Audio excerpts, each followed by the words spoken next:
What makes an inspirational leader? Is it someone with power and wealth? Or is it someone quite ordinary faced with extraordinary events?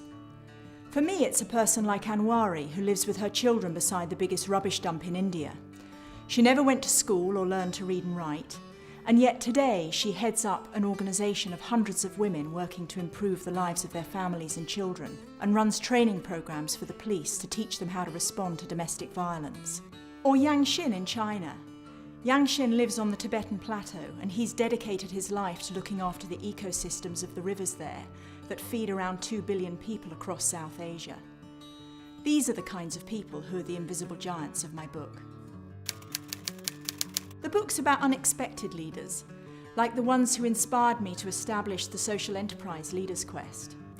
It's also about some of the companies around the world who've joined with us. The key breakthrough in Actus was from a group of people who thought that the only thing that mattered were financial returns, to a group of people who now run a balanced business between those financial returns and non-financial outcomes. Leaders Quest were absolutely central to that journey.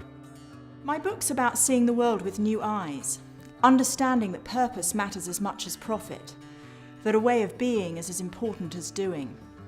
It's what I learned sitting under a tree in a village in Kenya with a group of international bankers, listening to farmers ask why, when the financial crisis struck Europe and America, they had their goats and their shacks repossessed.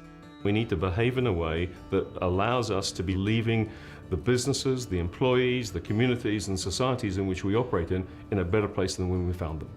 The change I want to see is that driving sustainable growth becomes second nature to every leader in our organization.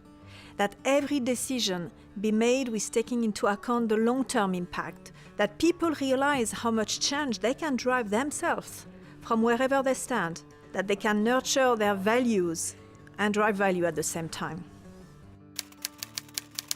I've spent a decade bringing together leaders from different walks of life to ask hard questions about how we shape the future and what leadership means.